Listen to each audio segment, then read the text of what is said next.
later. So in here, I'm going to create a folder called Maker Hangman Review. This shouldn't take us more than 30 minutes to do this review on Hangman. I'm going to call it main.js.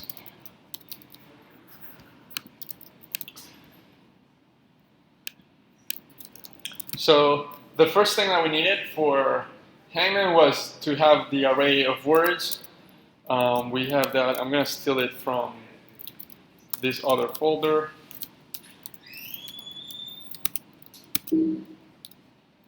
Oops.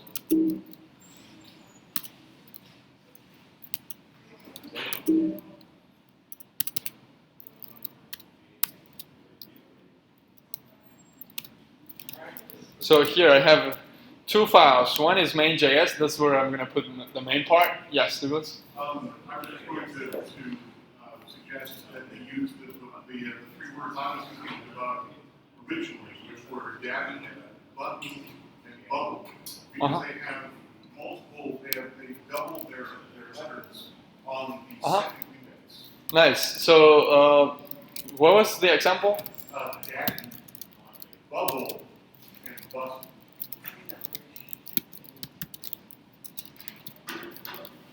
And what was the other one? Button. Button.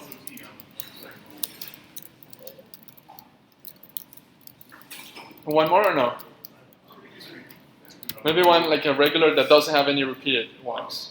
Let's do it just car. Okay, so imagine this is an array of words. The first step was to get a random word, right? So we always want to be thinking about how can we break our program into multiple reusable pieces. So for that, I'm going to create a function, get random word. Get random word. I want this function to receive the array of words. I'm just going to call it words. And this function, what it should do is calculate a random index and return back to me a random word from the array. So I'm going to create a variable called random index.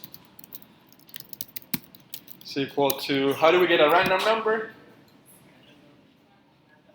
Math.random, right? But we also want to floor that number because math.random can give us a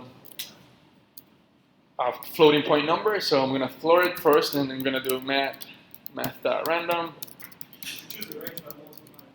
And then we choose the range to multiply it. The range will be, we want it from 0 to basically the indexes that we have. So we have from 0 to the length minus 1, right? To the word's length minus 1. Does that make sense? So if we do that, math.random, we multiply math.random times word. So you can't record, right? I am recording, it's just locally. I'm going to upload it later. That length. So actually, I forgot this formula. So random index number in range JavaScript. This the MDN has a great documentation for this. So there is this one. Getting a random number, right? Math.random times the maximum in your range minus the minimum in your range plus the minimum.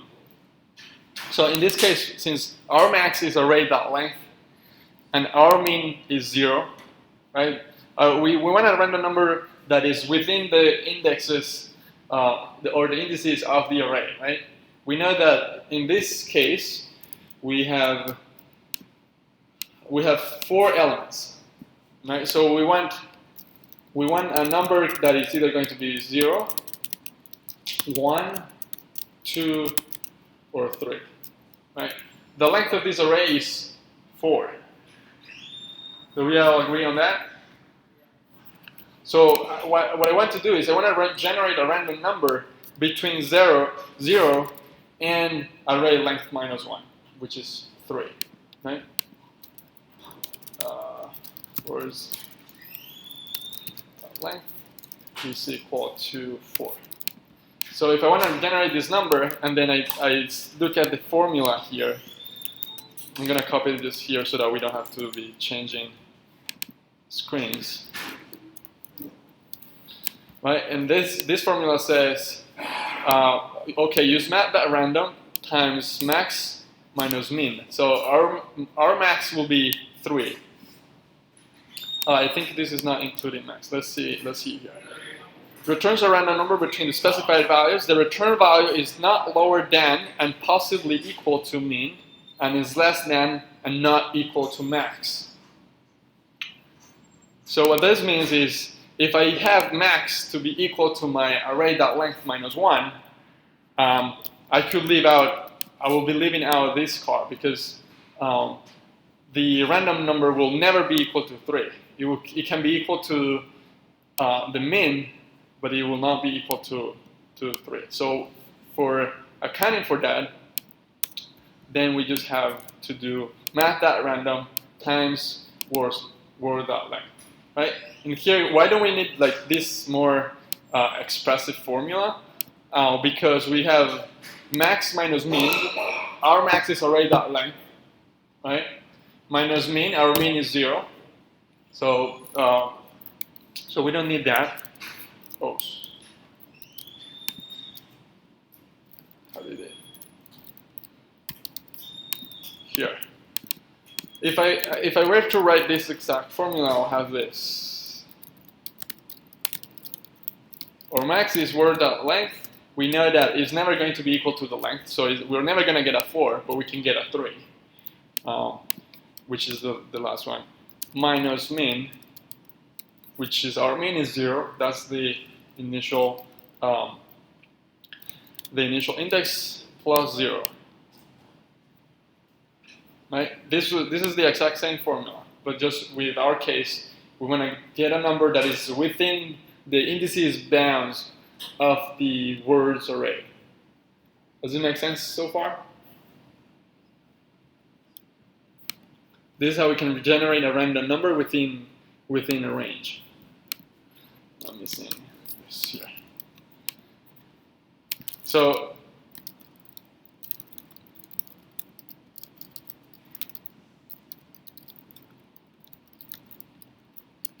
here, because worth.length minus 0 is just worth.length, I'm just going to remove that. And worth.length plus 0 is just still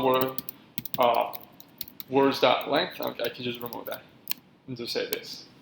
This will generate a number between 0 and up to not including the words.length.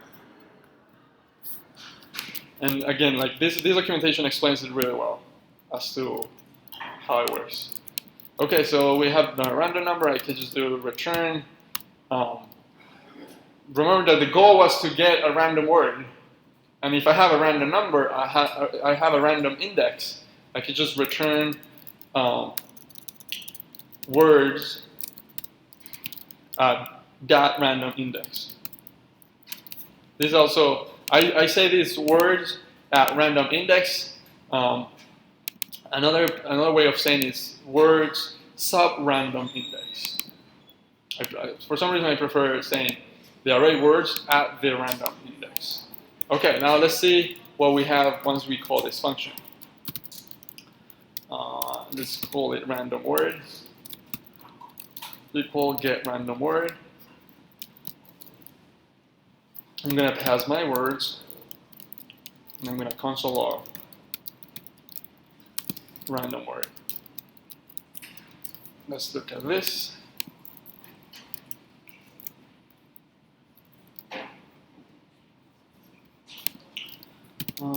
Node. Let me remove this. I'm not using this. Node main.js. We have button. So we got what was that word? The one at index 2. Let's see Now we get daddy, we got button again, car, daddy, car, bubble. Is it all random? Are we getting random words? Cool. So that's the first step for the game. Grab a random word. Now after we have the random word, what do we want to do? Yes, Douglas. You want to split the word into an array of each element, like where each character is its own. Uh-huh. Uh, Yeah, each character is its own element. But why would we want to do that? Yes. so we have an index for each character in order. That's correct, but strings are also indexed. So even if it's a string, if I want to console log the first element of this string or the first character of the string, I could do random word at 0.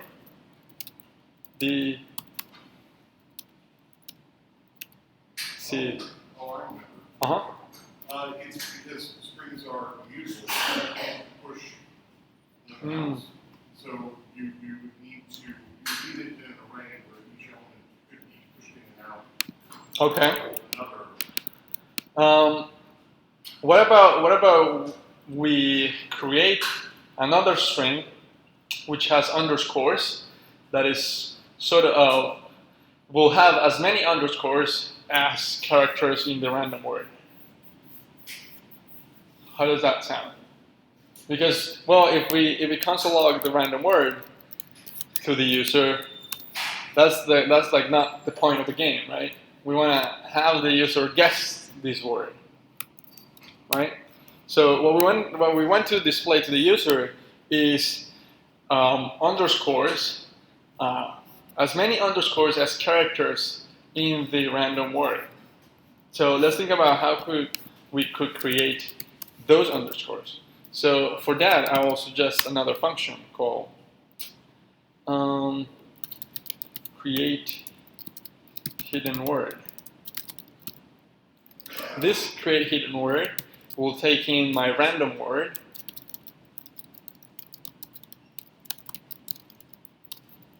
and what it's going to do is just I want to make another string with as many underscores as characters in my word.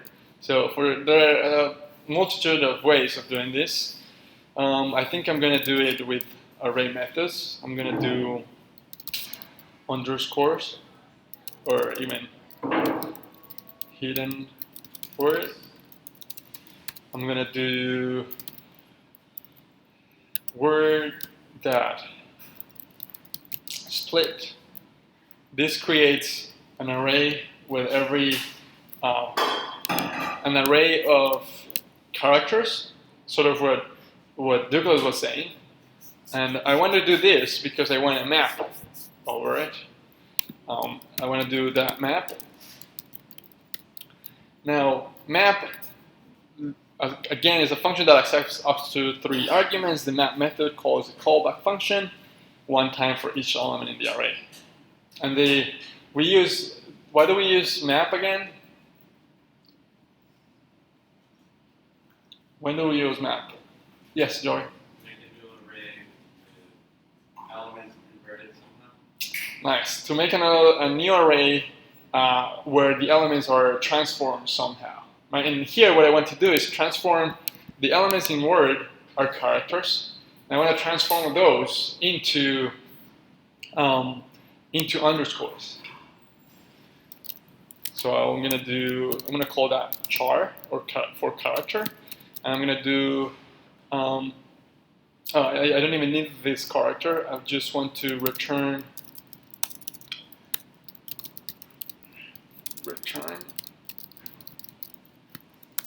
underscore.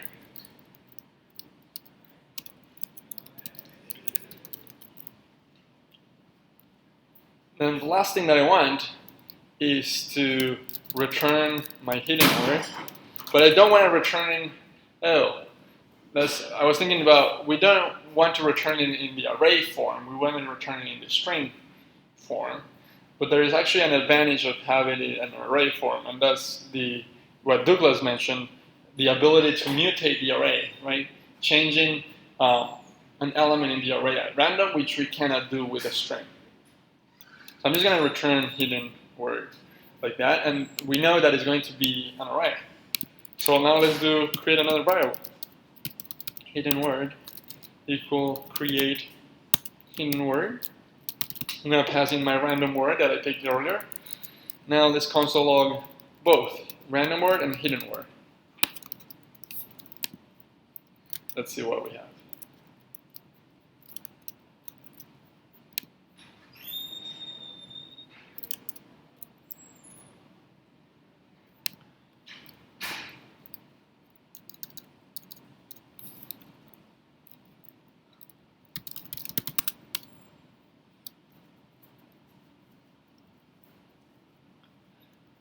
So I'm console logging my random word and the hidden word.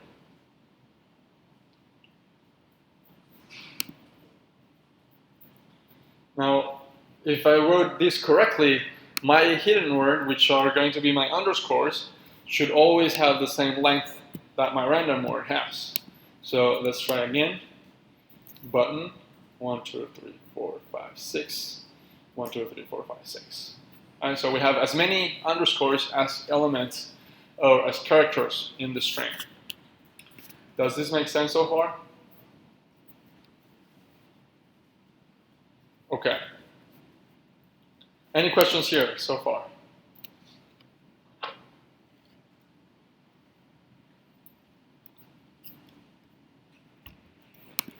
All right. Let's do, if this one, well, we should be pretty familiar with array methods by now. Let me show you another way in which we could have written this. Maybe a more familiar way. I'm going to call it create hidden word 2. A more arcane way could have been, let's call it like underscores, an empty array. Then I want to loop over, or even just call it this. I can just loop over the word with a regular for loop at I equal 0, while I is less than word dot length, I plus plus.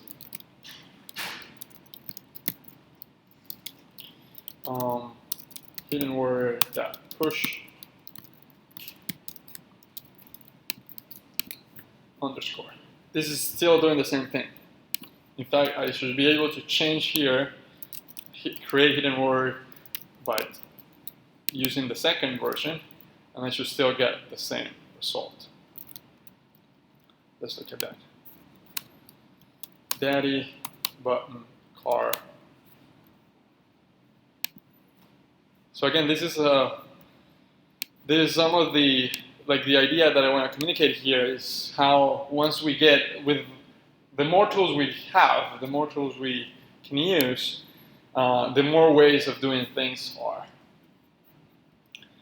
Here we have it almost in one line using split map. But in here then we have it somewhat more. This might be more familiar where we have an empty array, we loop over the word, and like in here, we are not truly looping over the word, we're just looping as many times as characters in the word, right? And we're just pushing underscores to the hidden word. Okay. So, any questions here so far? Now we have two important pieces of our game so far. We have chosen the random word. Now we have underscores with an array with as many underscores as characters in the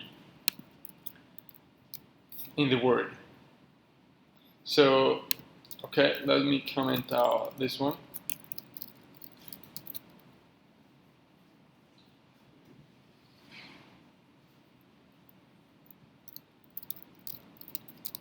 So we have that. actually, and even this, I want to create it in, I want to put this that I'm generating this random word and the hidden word in another function. Let's make it, let's call it start game.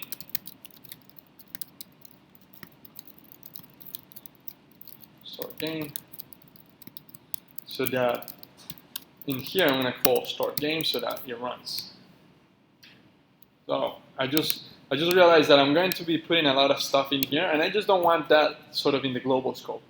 I want to have a function that starts the game, and that function does exactly what the name indicates. Okay, so the other thing is, if we're thinking from the user perspective, we don't want to show the word that we guessed, or like the random word, right? The point is for them to guess it. So I'm gonna comment out this one. I don't want to console log that. The other thing is, now we have the random word. We know that, well, we know that this random word is car because it's the only one with 3 characters, but the user will not know. And we don't want to show it in an array, right? We just want to show a regular string. So let's convert this to a string. We could do that with hidden word join on every character.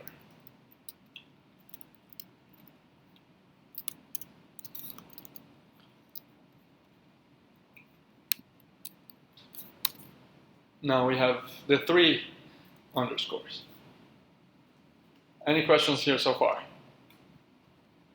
What would be the next step? Next logical step for our game. We have a random word, is hidden to a user, we show them the underscores. What will be the next thing? Owen? Okay, why?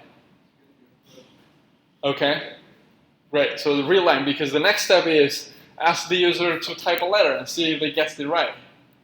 Right? I mean, here, like my program is finishing as soon as it does everything that I asked it to do, which is just console log underscores. But we don't want it to exit us that soon. We want our program to wait for you to wait and ask for user input. So for doing that, we use readline sync. Oftentimes, as I said to some of you yesterday, readline sync is a chunk of code that somebody else wrote and made it available for everyone else to use, so that everyone else can benefit of that piece of code. And you can do the same once you write your own useful pieces of code. So I'm going to do I'm going to call it readline sync. I'm going to do is equal to require. Require is a function like sort of like console log that is always available anywhere in our program, and I have to call this function with the name of the what we call the module, or the name of that other code that is not ours that we're importing. So this we call this like requiring a module or importing a module. Like this is code that we didn't write, and here we just say the name of that piece of code. And we do that, I think it's readline sync. Now, when you were given, yes? That line, I know. Sure. So readline sync is a piece of code that we didn't write. It's a package. This is what we call a package module. We could call it like, oftentimes you'll also say an npm package or an npm module, or a node module, or when you're talking about module and packages, oftentimes it's code that we didn't write, that somebody else wrote, and made it up, gave it to the internet for the internet to use. So now, this package, because it comes from the internet, we have to download it. You didn't have to download it because we included it in here. Hangman. Let's see if it's this one. Yes. you didn't have to include it because we included it with the repo, right? That's why you didn't have to download it. So what I could do to get this package, I could just download this folder, node module / readline sync. So, and this package came from npm, as I was saying yesterday. npm is where JavaScript developers that create packages that are useful for other JavaScript developers, they put them here, and everyone can use them. Then everyone can download them from here and use them. So if I look at here at readline sync, I should find that one. That's the one. This package is readline sync module. We didn't write it. I could tell you who wrote it. This guy wrote it. Doesn't have a photo. Or Anseki. Could be a woman as well. And you see that it has 200 downloads a week. This package. And then this is where we're going to get it from. It says that it was last published 8 days ago. The package has been there for quite a while. This just says that the last update was made 8 days ago. And also, you have this somewhat of a documentation of how to use it. That explains it here. Okay, so we know that we found this package. That's the one that we want to use. Now the next step is to install this package, right? Again, as I said, in the Hangman that you were coding, you didn't have to install this package because we gave it to you. You had it here. This is that repo. You had it here. So I could just download this folder from here and get that code. I could see, like, I could even see what the code is. You see, it has a README, has something called lib. In here, it has some JS files, right? This is the code that we didn't write, that somebody else did. Okay, so let's download this. So I don't want to download it from this folder. I'm just going to grab it directly from npm. And to grab it from npm, what I need to do is making sure that I'm in my folder. You see here, I only have one file. I only have main. Right? Now, I'm going to do npm install readline sync. This is going to download the package from npm and install it in my folder. Is that just in that folder, or is it, so you would need to use, if you're going to use readline sync, it has to be in a file built within that folder? Good question. This is install only in this folder. It's not install across my computer the way that you install some others. So now if I do ls la, I should see now that I have two things, or actually three things. Before I only had main.js. Now I have a node modules folder, and I have another file called package.json. We could ignore that one for now. But then this node modules, this is where readline sync was installed. Now once it's installed, I could use it because, well, let me show you what would happen if I try to use it and it's not installed. So I'm going to do that by changing the name of node modules. I'm going to change it so that it gets confused and it doesn't find it. And just add another S at the end. Now it's node modules, right? Now if I try to run my program is trying to import this piece of code, right, that I didn't write. Now if I try to do node main.js, my program breaks, saying cannot find module readline sync. And I cannot find it because, well, I changed the name of the folder where it was supposed to find it. The name of the folder where it was supposed to find readline sync was node modules, and I added another S to the end, so it doesn't find node modules. And it's not that smart to see that I just added an S, and that's the one that it's looking for. So I'm going to put it back. So I'm going to move it from modules with two S's to the original with just one S. Now if I do node main.js, my program is working. Because now it saw that package, and it could find it, right? Okay, so now, as Owen said, the next step is to ask the user for typing a letter. So let's do that. If we look at the documentation, we find that we could do something like this. Readline sync that question, may I have your name? And then the user is going to answer this question, and that answer is going to be saved to a variable called username. So in this case, I don't want to ask my user for the name. That will be a more advanced version of my name. I'm building only the basic version. And the first thing that I want to ask my user is just to type one word. So I'm going to do that based on the documentation. Any questions that we have so far? So, okay, let's ask the user that question here. We said that we didn't want to console log the random word. I'm going to ask my question here. I'm going to say, it said const. First, where do we want to put the answer to the question? I think a good name will be answer or even just letter, because we know that the user is going to put letters. Well, the user could potentially put anything they want, but let's assume we have well-behaved users, which you never do. But, and then the next thing is I want to put here the answer and the question. I want to ask the user the question with readline sync that question, type a letter.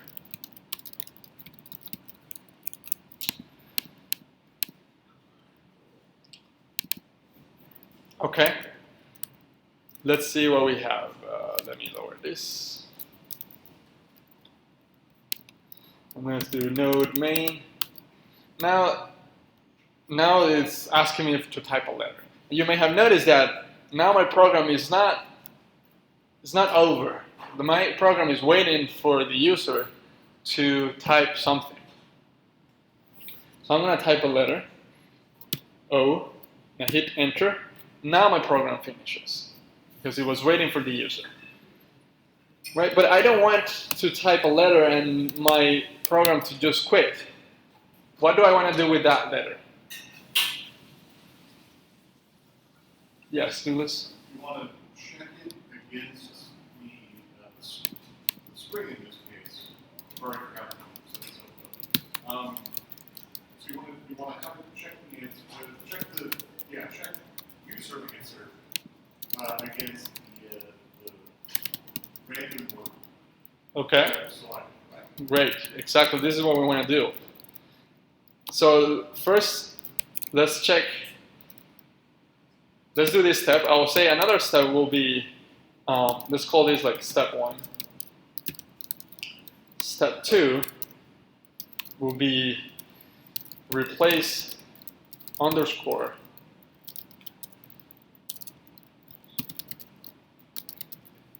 where match is found.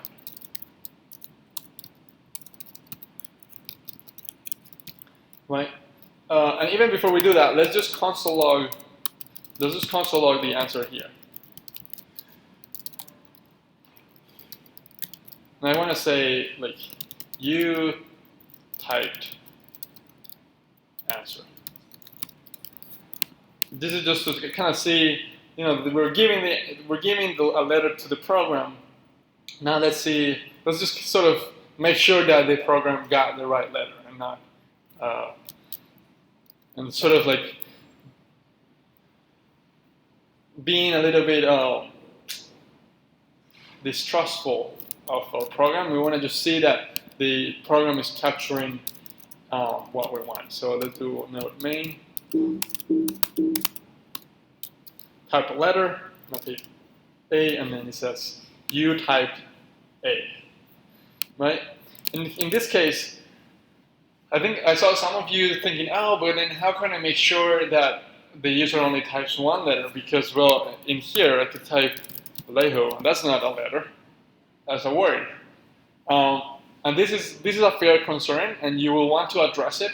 But I'll say we could address this one at a later time, where once we have sort of this scaffolding for our program. So in this case, we could just because we're the developers and because we're the ones testing this program, and we want to develop it fast to have what we call minimal viable product, an MVP, or sometimes people also say it's a proof of concept, right? You want to prove the concept of a Hangman game. I don't want to worry about making sure that they only type one thing at this time. I'll worry about that later. Okay, so we saw that now we have whatever the user typed is saved into something called answer. Right? Now, what Douglas was saying, check the user answer against the random word. Okay, there are multiple ways in which we could do that. Let's see. Let's create another function that will do this job. It will check the user answer against the random word, and it will return true or false if the user answer is in the word. So let's do that. Let's go const. What should we call this function? What is it going to do? It's going to check the user answer. So let's do is letter in word.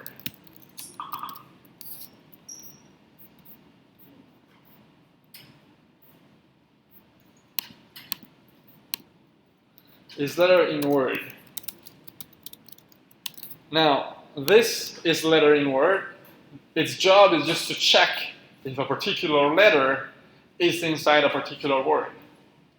Right? Our particular letter here is the letter that the user picked. And our particular word is the random word that we chose, or that our program chose randomly.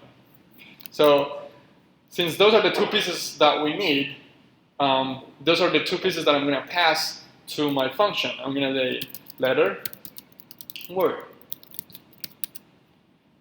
This function, I want this function to check if a particular letter is in a particular word. What pieces of information do I need to achieve that goal? I need two pieces. I need the letter and I need the word. Right?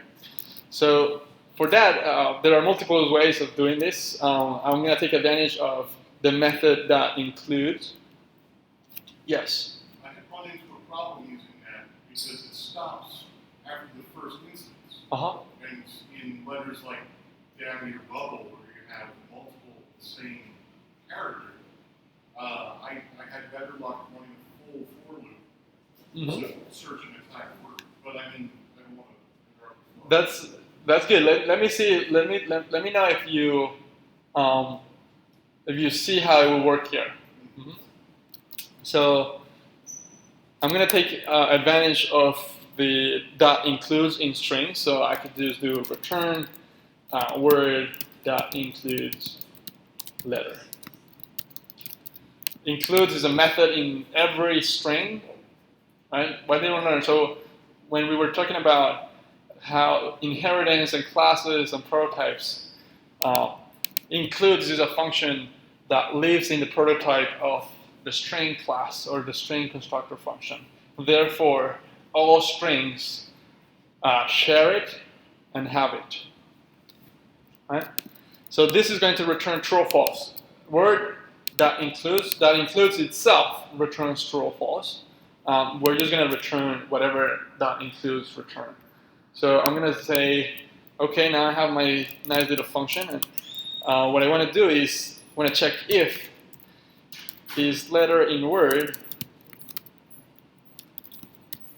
So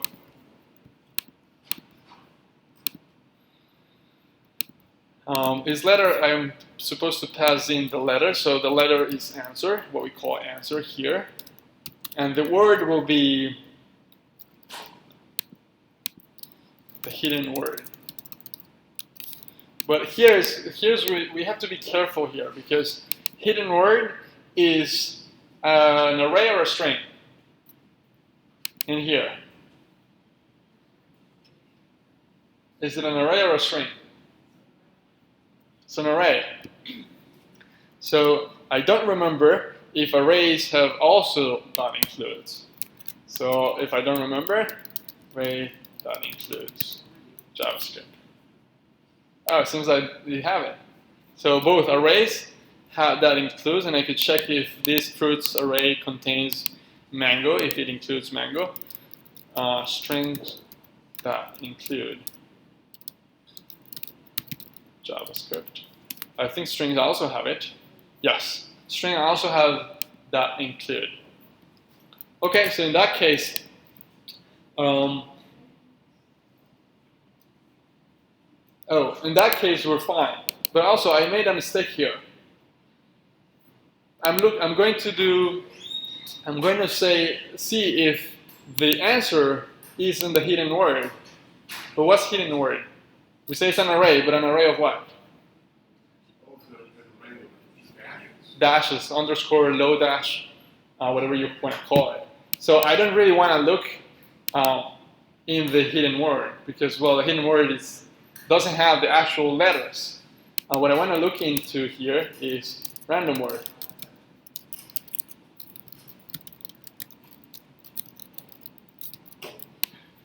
So let's separate this a little bit so that. Okay, so this function, a very simple one, just does one thing. It checks if a particular letter exists in a particular word. Then that's going to return true or false. And if it's true, then that means that we found a match. So for now, I'm just going to console log. Yay.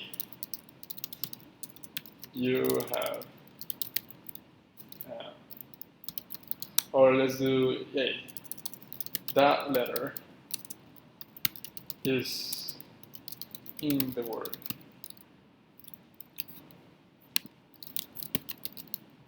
Else, what do we want to do if it's not in that word for now?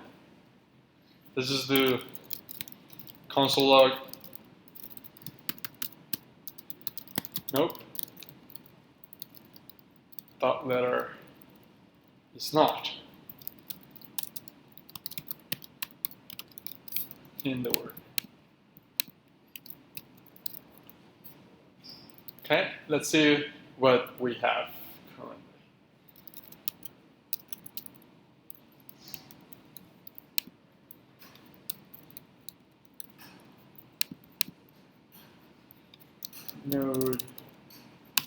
Node.js. Now it's asking me to type a letter.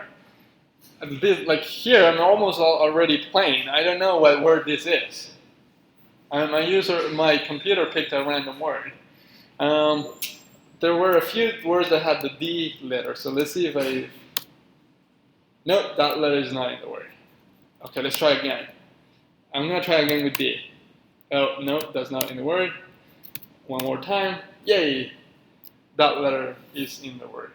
So we found that I was trying to, I truly don't know what this word is. Right, so I tried D, and it said, nope, that letter is not in the word. I did it again. It might have picked the same word. I don't know. But it also said, nope, that letter is not in the word. And then now I picked another word, which I still don't know which one it is. Now I type D, and it said, yay, that letter is in the word. Right? And in this case, we're the developers. This is not a finalized version. So for debugging purposes, it might be handy to still see the original word to sort of test it. So I'm going to do random word here. Oops. And console log random word. So let's try it one more time. We know bubble, so we can guess. If we say B, it's going to say, yes, that's a letter. That letter is in the word, right? We say yay. We say, let's say daddy, let's type Z. It should say, nope, that letter is not in the word. Okay, we are somewhat there. We are able to discriminate the letter compared to the characters. Any questions, comments here so far? How could we, even like before we think about replacing letters once we have match, how could we ask the user again if they, yeah, just keep asking them. And in this case, we know that, well, it's Hangman, we have 6 body parts, so we should give them 6 tries. Right, Hubel?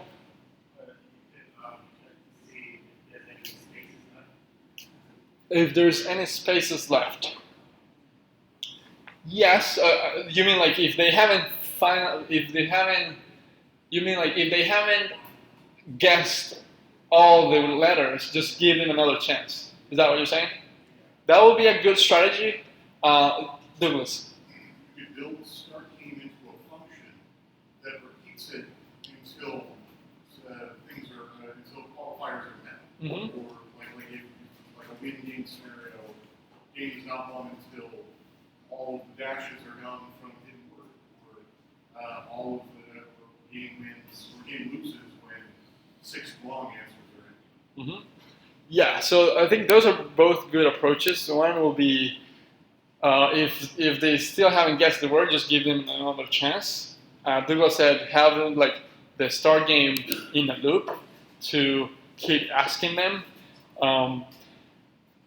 The problem with that approach will be that for every iteration, if we have like start game, right? And you're saying like put start game in a loop so that it runs multiple times. The problem will be that for every time that that function ran, we'll have a different random word. Because we're generating the random word into start game. But what we could do is, we know that you have sort of 6 tries, because that's how many body parts you have in a traditional Hangman game. So I'm just going to say let tries. You have 6 tries. Right? Or lives, or whatever you want to call it. And I'm going to say, okay, I need to give them at least 6 tries, right? Because once you have exhausted those 6 tries, then your character dies. So I'm going to do, okay, while tries is greater than 0, while they haven't exhausted the tries, then do what? What do we want to do? Yes. Say that again. If they didn't exhaust the tries, that means they got the right letters. Yes. But what, like more specifically, what do we want to ask the user at least 6 times? So guess the letter, right? So what I need to do is just then move this piece of code, put it inside the loop. This piece of code that I moved is the one that is asking the user for a letter, saving that to an answer, and checking if that answer is in the random word, and console logging accordingly. Right, the last thing that we want to do is, as Stephanie was suggesting, well, we want, if they fail, we should lower their tries, right? They have less tries if they fail. So we know here now when they fail, because we run into the else, right? They get it right if this if statement is true. They get it wrong if the if statement is false, therefore we go into the else. So if that's the case, what I want to do is console log, tries minus minus. I want to lower their tries.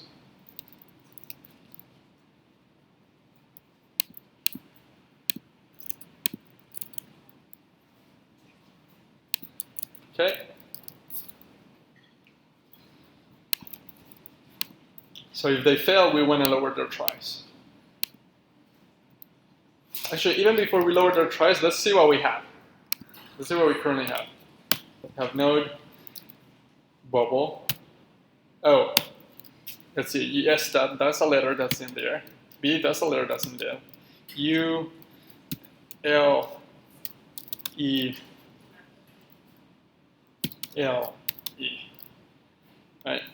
So those are all letters that are in that word. M, Z, Y are not letters that are in that word. And am I ever finishing this program? Is this program ever going to finish?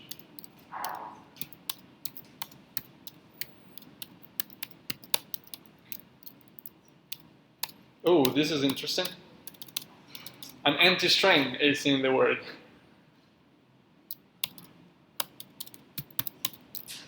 Space is in the word. So these are small sort of edge cases that we can polish later on. But the point is, we're never going to finish this program. Why? So basically, we have an infinite loop. It's just that we decide when the loop goes to the next iteration. So how could I avoid this?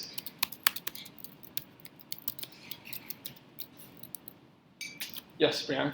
Basically, you need another loop to stop the program getting all the letters that have been found. Okay. But I already have this loop. Could I use that loop for that? When would this loop stop?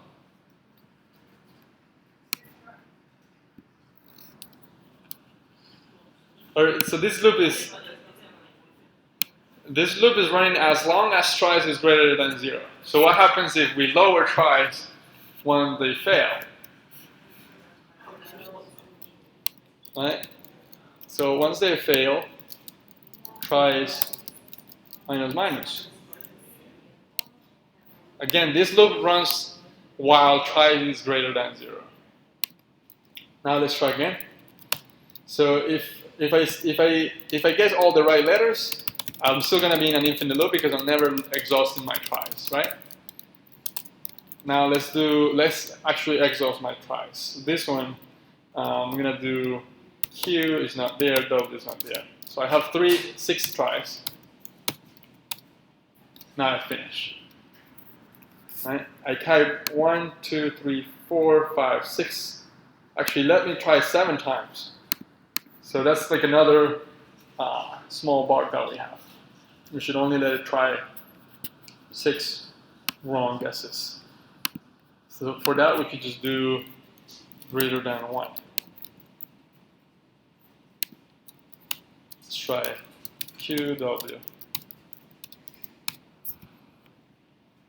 6 times. This is one of the most common bugs in computers, are what we call errors by 1, where you forget that you had to subtract 1 or plus 1. In that case, that's what I forgot here. Any questions here so far?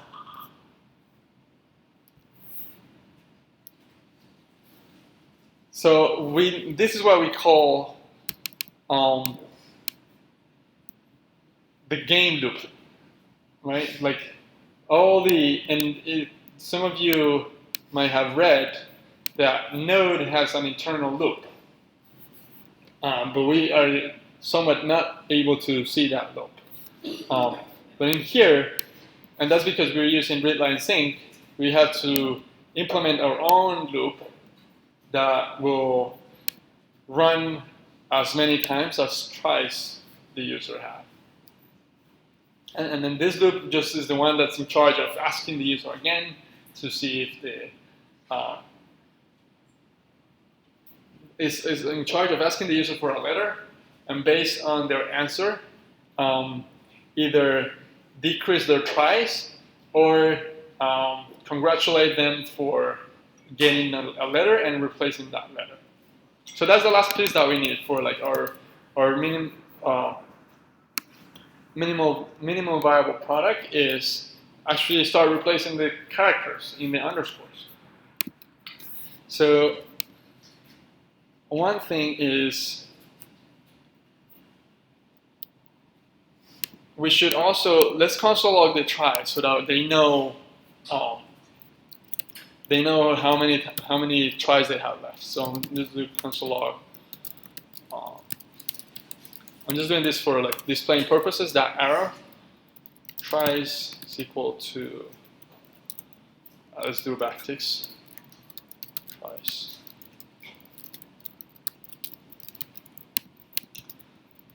And also, we might also want to console log like the word. Like if you see the underscores are only console log once, right? And then after that, we ask them.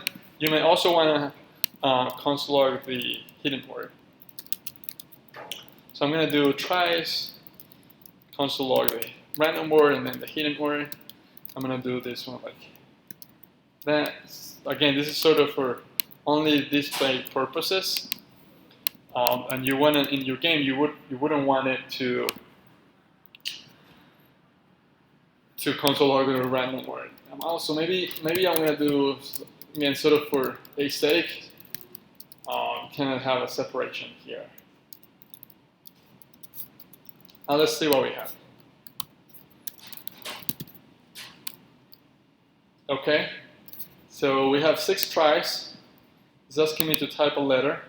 That, again, this is for debugging purposes. We have the word here. In finish game, you don't want to display that to the user. I'm going to type B. Yay, that letter is in the word. And then we have sort of another display. And we see that our tries are still 6. Now let's fail with a Z.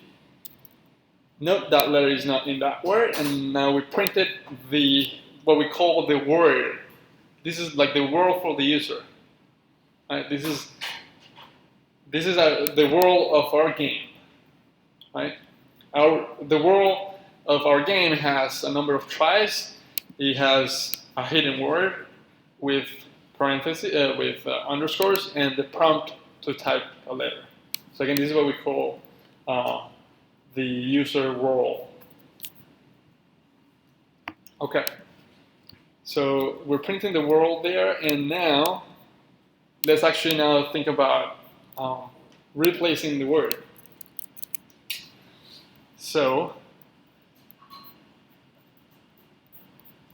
that was that. Check if the user answer against the random word. That was sort of this if statement and the function.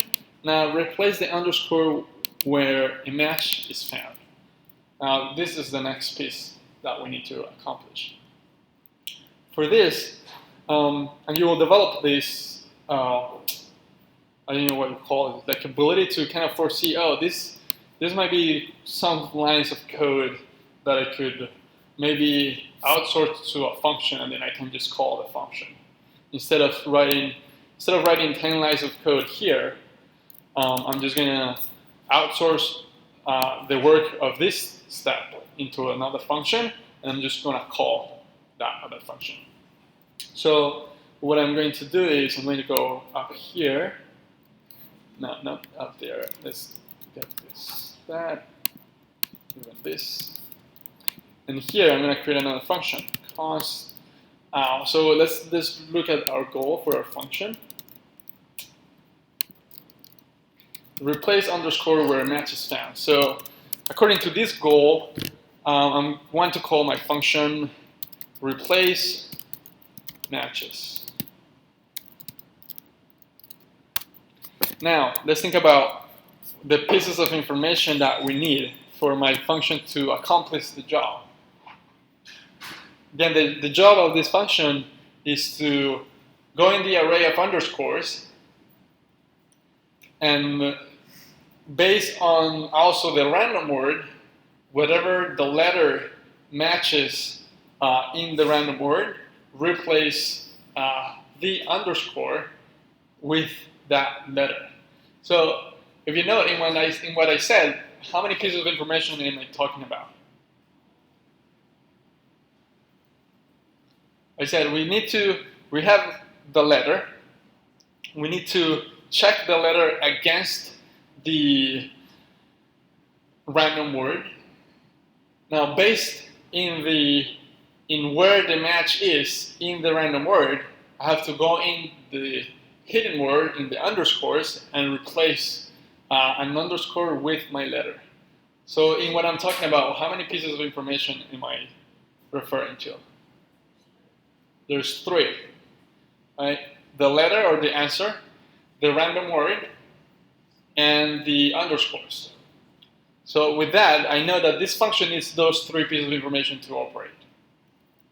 So I'm gonna just give it to the function, letter, random word, and also underscores, so we call it the hidden word. Okay. So we will pass into this function, we'll pass in the letter that the user typed, the random word, and the hidden word. Now I said, and this is I think like the toughest part of building a game. How do we match? We know that we need to match the letter with the random word, but once we find a match, how do we modify the hidden word? Right? And this is, well, we're going to take advantage of the fact that if the word is car, and I'm going to do some spacing here for displaying purposes, the C will be at index 0, A will be at index 1, right? Now, we also have, this will be in underscores, will be like this. No, that's not an underscore. This will be our hidden word.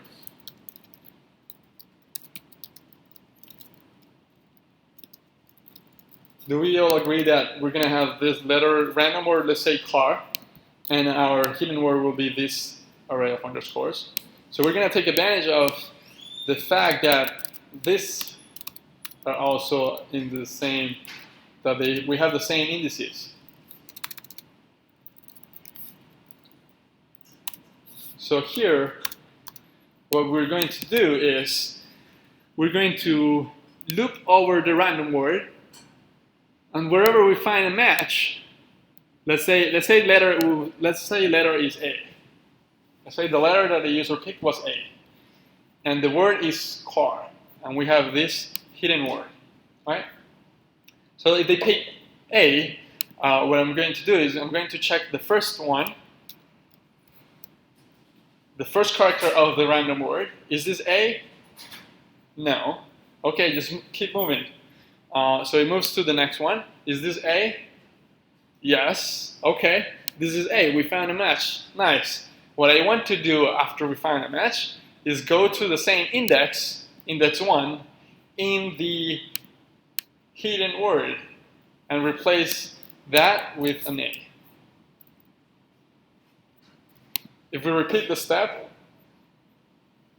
let's say now we find, let's say, what happens if we enter letter Z? So the step will be the same. We check the first one, or index 0. Is this Z? Is this Z? No. Is this Z? No. Is this Z?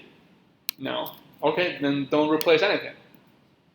Right, don't add anything. Now let's say they type letter R. Now we check, is this R? No. Is this R? No. Is this R? Yes. Therefore, go on the index where you found the match, which is index 2. Grab that index, and now just go to the hidden word at that index, the hidden word at index 2, and replace that with the match, which was R. Now let's look at how that will look here. So we know that we need to iterate over the random word, checking for a match. So let's just do that with the good old for loop. I is 0, while I is less than random word. Dot length.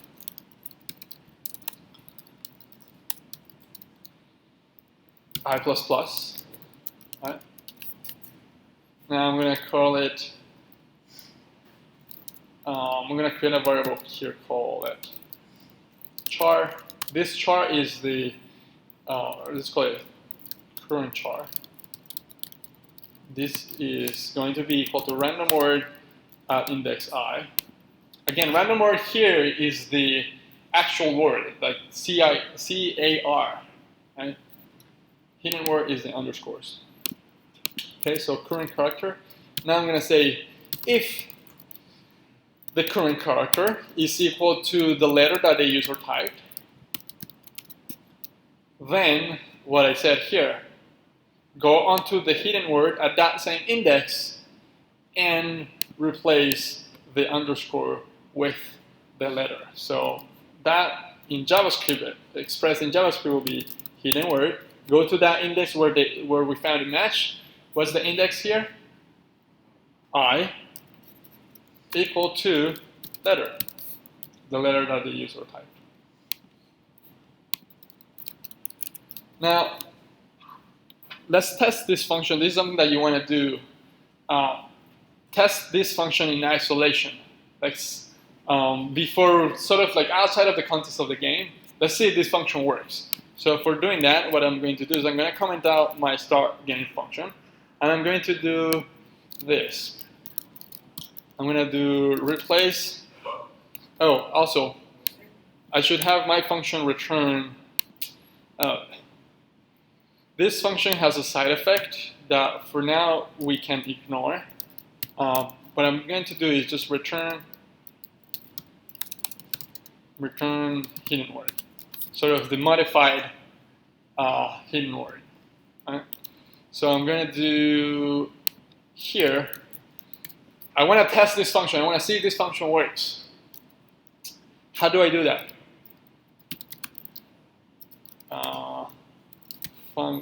Let's do result equal. Now I want to call my function replace matches. I know that this function is expecting a letter as the first argument. I'm going to pass a. I know this function is expecting a random word. I'm going to pass char. I know that this function is expecting a hidden word, an array of underscores with as many underscores as characters in the random word.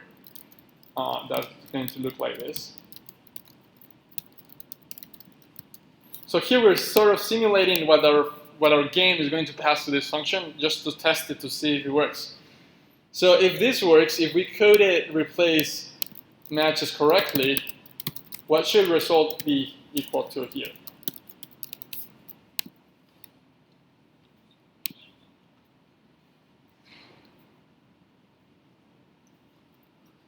Yes, Lewis?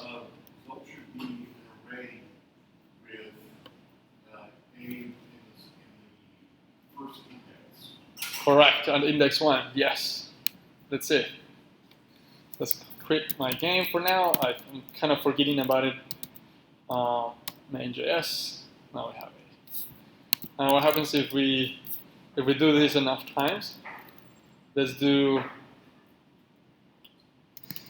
sort of, this will be, let's do result 2. But now, let's say we are using the previous hidden word, and the previous hidden word was now result. Now we're guessing, let's guess something that's not there. Now let's console log result 2.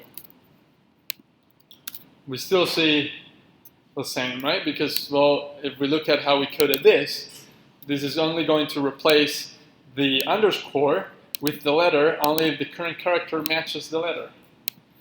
So in this case, we could sort of simulate, if we do enough steps, 3, 4.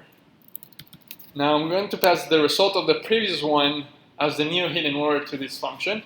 So this will be 2. Right? So we know that the result of this guess is still the same one because, well, Z is not into char. Right? Now let's guess C, or let's guess R. Right? Because we're using the result of the previous, or we're using the previous result. Now what should result 3 equal to?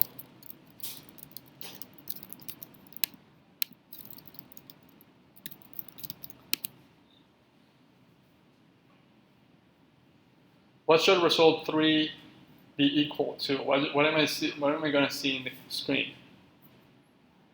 Yes, Suzette? An array with 1 dash A and R. An array with 1 dash A and R. Correct. Great. So we now have this mechanism for, which is this function basically, for replacing characters in the word that match. If we do this, oops. If we do this one last time, result 3. Now the result 3, we're using the previous result is equal to this array. We pass that, and now we're guessing sort of the last one correct, which is C. Now we console our result 4. We see that we have now completed our word, right? And we could say that like here we're testing this function in isolation to see if it works, and we are even like sort of simulating a fail attempt where they did Z, and it didn't work, right? It's not that it didn't work. Our program is working correctly. Is that we are just ignoring that Z. Our replace matches because Z is not into car, just ignores it. Okay, so now that we have this, any questions here so far? This is complicated. Who agrees that this is complicated? Yes, you're right. This is really complicated. So that's why we need to ask questions and make sure that we try to understand this. So, any questions? I'm not going to move until we have 2 questions. Owen?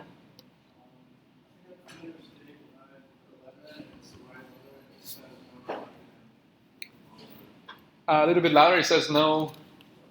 Put in like a letter that said, well, this says no, try again every time. Let's say, I think we'll need to look at your implementation. Are you following like this steps along? Yeah. And but like we still haven't. Your program is asking you. Is saying, what is it telling you again? Just saying, type in a letter, type in it just says no, try again. So even if the word is there is saying that's not the right word, please try again, or that's not the right letter. I think your problem might be somewhere in here. Well, here we were just testing this function. I haven't integrated this function into my game yet. So I think you integrated it already, but maybe the way that you integrated it is not correct. And it's maybe, yeah, we'll need to look at that like separately. Yes, any other question?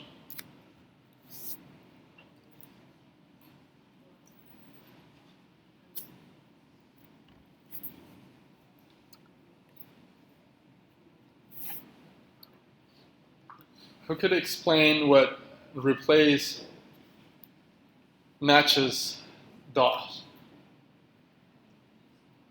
And yes, William. It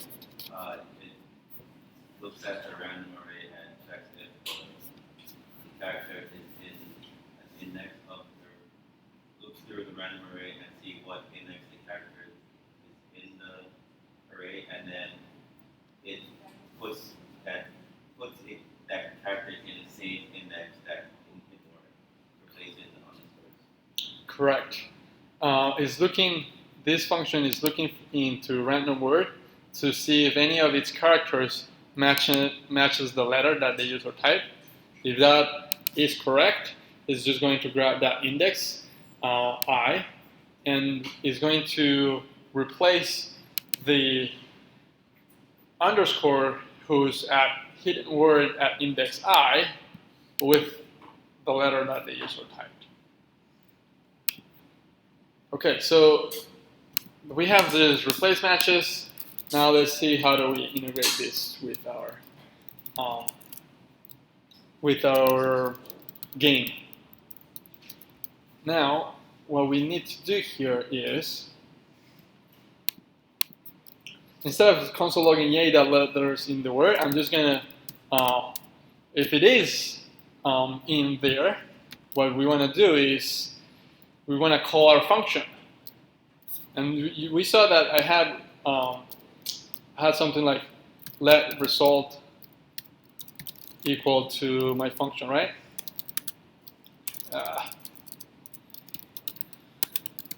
And I was passing some stuff here. I need to pass the letter, the random word, and the hidden word.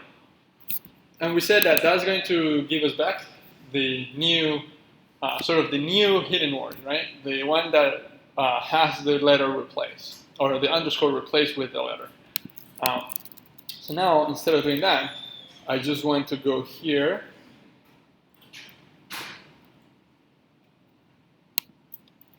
And what I want to do is to call my function, replace matches. I need to pass in the letter, so which we call answer here. I need to pass in the random word, which we call random word. And I need to pass also the hidden word. Right? Now here, my function is going to do the work. It's going to return back to me an array, the sort of new hidden word, the one that has the underscore replaced with the letter. And what I want to do with that is just to override the previous hidden word and do let hidden word is equal to replace matches. So again, look at here. I'm just having one line of code. I could have written this piece of code. I could have written this piece of code in that one line of code here. Well, not technically. I couldn't just fit. I guess I could fit all this code. I could fit all this code in one single line, but it will be too long. And if I want to make it readable, I need at least what's this? 8 lines of code, right? But I didn't want to put those 8 lines of code inside my if statement because that just another moving part that makes it even harder to understand. I created a function that does the work, and I say the result of that work in here, right? Okay, so let's see what we have with just that what we did. Node main. Oops, I commented my main function, which is start game. I'm gonna move this to. Oh, I already have it there. Replace underscore word match is found. Okay, let's try. Okay, the word is daddy. I'm gonna type A. Ooh, I love errors. There's nothing that makes me smile more. It says hidden word is not defined. So again, what's the line that's complaining about? All errors always show you the line that kind of started the error, and that's 57 here. And it says main.js, so if I had multiple files, it will also say the name of that file, and here I just have one. This main.js line 57. So let's see, let.js 57. Okay, so and then now that I have the line, it's hidden word is not defined. Oh. We have hidden word here. Say that again? Correct. In here, I'm redeclaring hidden word. And I don't want to redeclare it. I just want to override it. I want to override what it had before. So I think my belief here is when I had let hidden word, it was and it was expecting it to pass itself down somehow. But that's weird. Let's see if this is the issue. Cool. That seems to. Oh, actually, we don't know yet. Now let's try to type A. Oh, we put the A there. Now let's type Z. It didn't do anything. Well, it took one try away. Right? So this, like, now what I'm doing, like, physically the user typing the letters is what I was doing previously, like, sort of hard coding it to test my function. Now let's type R. Now it's showing me R, and then I have one underscore sort of left. Now let's type T, Y, U. Oh, I exhausted my tries. So I still have a problem, which is my program told me that I had 2 tries left. And it told me that I had 2 tries left, but I tried once more, and then it just broke. Or not, it didn't break, but it finished, right? It actually let me guess 6 times wrongly, but that's an issue that we could fix later. But I wanted to show you here is that, okay, pick car again, now I have error. Now I can fail 1. Now I have C, and I completed the word. Now once you complete the word, then you won the game, right? You didn't die.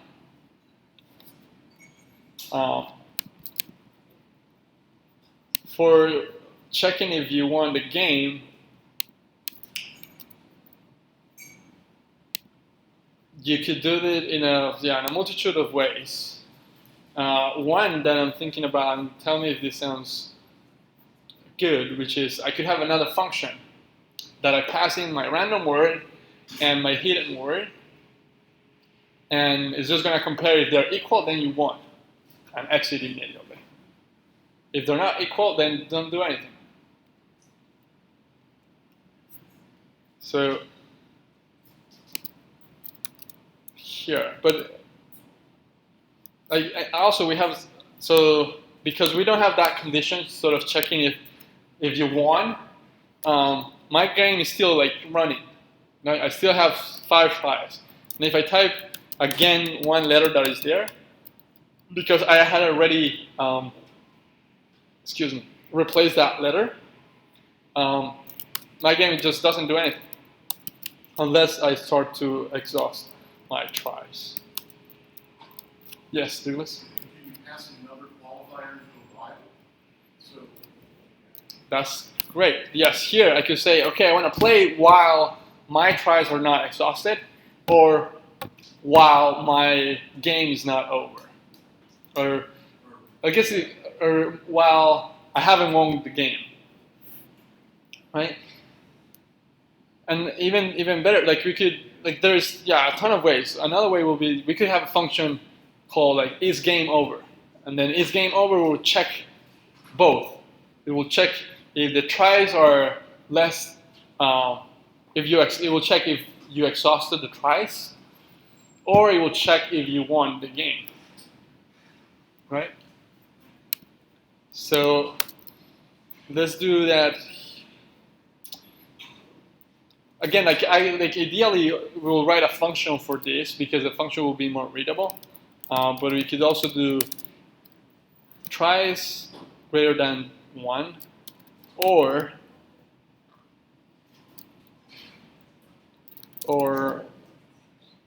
hidden word dot join, because that's an array, triple equal random word. And actually we want while this is not true,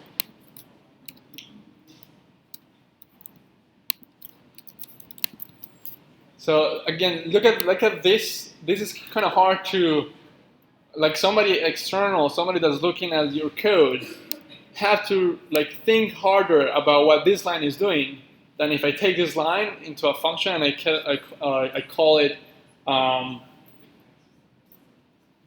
what would I call it? Guess or finish the word, or guess the entire word. So let's try if this is taking care of that case. CAR. Oh, Wasn't it, shouldn't it be and zone 1? Okay, yes, because we want to play the game while we have tries and while we haven't matched the word, right? And here we have our tries are still greater than 1. This part also gave us true, but because or is one of the sides have to be true for it to continue. We're continuing on sort of on this side. This side is still true. This one we found it. We already matched the word. So this is like the question that this is doing is, did you complete the word? Right. So here, as Diana mentioned, we need to do and. We want to play while we have tries and while we haven't guessed correctly the word. Yes, Lewis? What's the difference between putting the not in front of any word dot join and putting the not in the equals?